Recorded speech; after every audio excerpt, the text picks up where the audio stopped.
This video is part of the series where we will explain to you how and why Muslim scholars have been manipulating with Quran. Today we will be talking about translations only. It is known fact that any language cannot be translated into any other language, but at least someone can translate closer to the original language. In this video, we are going to give you examples from Quran and show you how Muslim scholars been manipulating with Quran. Now, why Muslim scholars manipulating with Quran translations? There are many reasons, but most important are to keep Muslims in deceptions and away from the truth. Number one reason. Number two, any version of modern Islam, whether it's Shia, Sunni, etc., cannot be proven from the Quran. The only way to prove is by manipulating Quran words meaning. Okay. And the last most important thing is they lost the meaning of classical Arabic words up to a great extent. There are a lot of examples in the Quran, but today we are going to talk about only one, that is forbidden marriages. I'm not going to fully detail forbidden marriages in this video, but today we will use forbidden marriages as an example. Alright? Forbidden marriages are mentioned in Surah Nisa, known as chapter number 4 of Quran, and it is verse number 22, right front of you, verse number 23, okay, with their Sahih International translations. Also verse number 24 and 25. I'm not going to fully translate and detail all of these four verses right now, but I will explain to you key elements regarding these verses translations by different Muslim scholars. So let's start. Here is verse number 22 and verse number 23 with their translations in Sahih International. Serious translation error or corruption start from verse number 24 and the word is al-muhsanat. I highlighted right here in front of you, which they translated as married. You can read all of these verses English translation in Sahih International, but what I'm going to talk about this, especially this word al-muhsanat, which they translated here as a married. So the single word al-muhsanat, they translated it as married. And inside verse, okay, wal muhsanatu minan nisa'i, they translated it as married woman. You can see right here, married woman. Wal muhsanatu minan nisa'i, they translated as married woman. Now the same word in objective case is translated as desiring chastity right here. Muhsinin, they translated as desiring chastity, like some sort of verb. They even don't know what they are doing with this word here and there. Did they forget to translate the preposition min, which is right here? Okay. Or they just purposely ignore it? Because if they translate this preposition min, then their translation should be married from woman. Their translation, which again would not make a sense at all, and it could not be explained. So what they did, they decided to eat up a whole preposition. And it is the same case with the native Arabic speakers. Let me show you some more examples from Quran regarding the same word, then we will come back here. Now here is another example. This is a following verse number 25. Same word is mentioned here as well. Funny thing is that here modern Arabic grammar come up with a totally different meaning for this word. First it is free believing woman, and in the same verse, same word again translated as being something chaste. You see, al-muhsanatil mu'minat translated as free believing woman, and just the muhsinat is translated as chaste. Now here is a Shaki translation, and you can see al-muhsinatil mu'minat, he translated as marry free believing woman, and then he translated same word as a being chaste. Here are some more examples with translations front of you. You can see how this word is translated differently in different verses. So now let's go back to the same verse number 24, and here you can see clearly all these translators how they translated this word. Yusuf Ali translated this word as woman already married.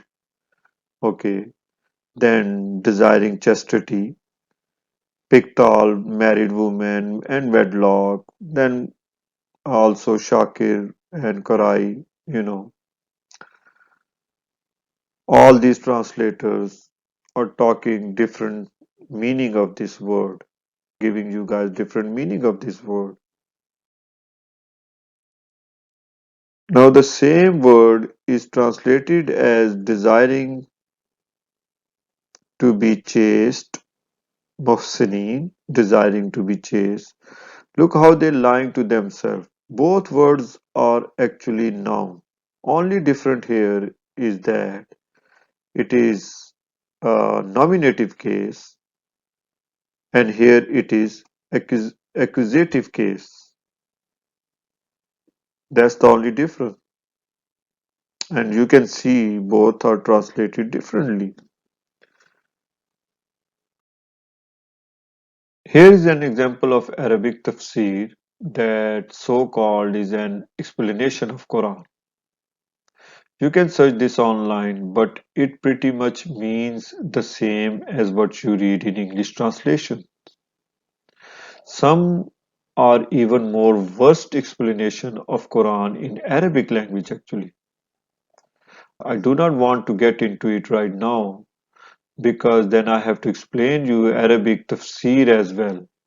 Anyways, all other translators, all other languages translators always first approach Arabic grammar, so-called also known as Fussa, for anything. Believe it or not, modern Arabic grammar is the first cause of all errors. You believe it or not? Well, it is just to draw you guys' attention right now that even the native speakers think that any word inside Quran could have a different meanings. And same word what we've been talking about has a different meaning, even for the native Arabic speaker. We will talk about it more in detail some other day. So let's get back to the same verse number 24 which we've been talking about. So the same word could be married woman, chaste woman, desiring chastity, wedlock, free believing woman, and probably many more meaning. Sometime it could be verb, sometime it could be noun, and many more. I do not know why any Muslim ignore these things. It is not just a little thing.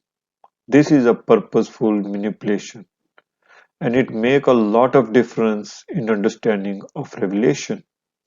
The worst thing is that when Muslim scholars tell them Quran word could have different meanings and they fall for it. They believe it. It is just like that if their scholars tell them it is not an apple but orange, they gonna believe it. And ordinary Muslims think that God will forgive him since he was misled by his scholar. Trust me, God will not going to forgive those who did corruption against him as well as also those who were agreed with it. Anyways, not just that, they also ignored definite article "the" in the translations. If we translate definite article "al", then it will be obvious that God is talking about some specific woman, not any other woman. Okay? Why they did this? There are many reasons. But one of the main reason is this. Read verse number 23 carefully regarding prohibited marriages. It says, I'm going to read their translation. It says, prohibited to you for marriage are your mothers, your daughters, your sisters, your father's sisters, your mother's sisters, your brother's daughters, and keep going on, keep going on. And then just come here near at the end. And that you take two sisters for marriage simultaneously, except for what has already occurred. Indeed, Allah is ever forgiving and merciful. Right? Now, this verse is talking about forbidden relationships for marriage. Now, the real problems come for them when they get to the next verse, which is verse number 24, which we've been talking about. Since forbidden relationships continued, here they knew they cannot translate this word other than something forbidden. So the best thing was to translate it as married woman, which they did actually. But remember one thing, it is Quran. If someone messes with one word translation, he will get caught no matter how much manipulative and deceitful he is. So we take Quran as an Arabic lexicon, okay?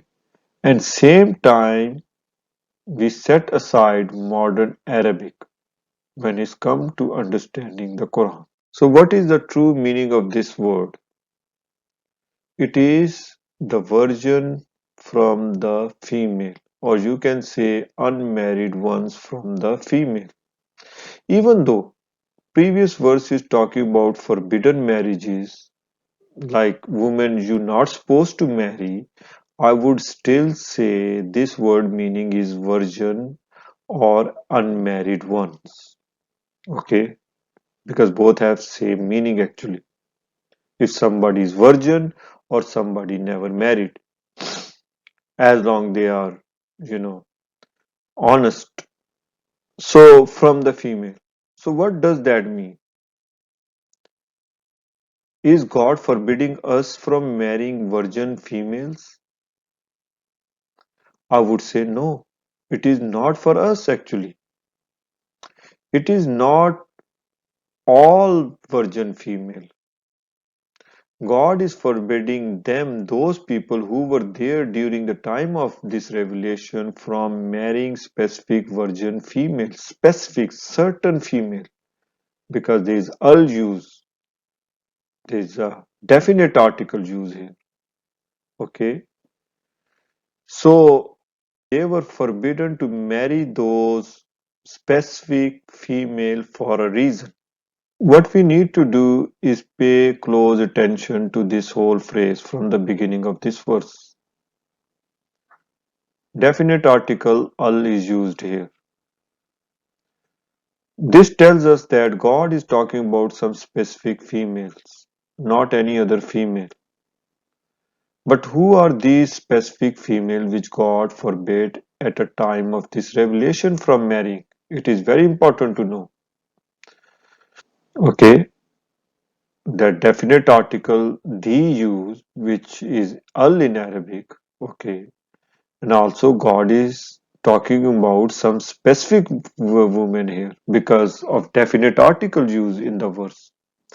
This will take us to the popular polygamy verse, which I already debunked.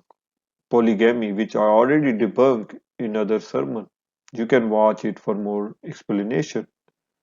But right now, I'm just going to read the verse and explain it a little bit to you guys. For more explanation of that verse, you go watch my other video. Here is polygamy verse. It is in same surah An-Nisa, which we've been talking about. Here is my translation. And if you fear you could not deal justly with the orphans, then marry what seems suitable to you from the female, 2, 3, or 4. Then if you fear that you cannot do justice, then one or what possesses by your oaths, that is better than not to proceed. Here I'm just going to explain you a little bit regarding polygamy. The purpose behind temporarily polygamy permission was to support orphans, boys and girls who lost their parents due to war and persecution. There were also young girls in orphanages during the time of this revelation. So God forbid believers of that time to marry any girl who was virgin among these orphans. They could only marry those women who were either related to the orphans or immigrant women, like widows. If they do not want to marry these An-Nisa, meaning the woman, the known female or specific female, then they can marry their woman of oaths, meaning fiancé. Okay? Now, if God would not forbid them to marry the virgin females, then people of that time would have only preferred to marry virgins only. And they would ignore such as widows, migrant women, any mother with kids, etc. And the last thing I want to mention here, even in that time, during this revelation, not all virgin female were forbidden to marry, only the specific one. This verse is the reason they did purposely wrong translation because they don't know what Quran really is talking about. So today many signs from God detailed to you all.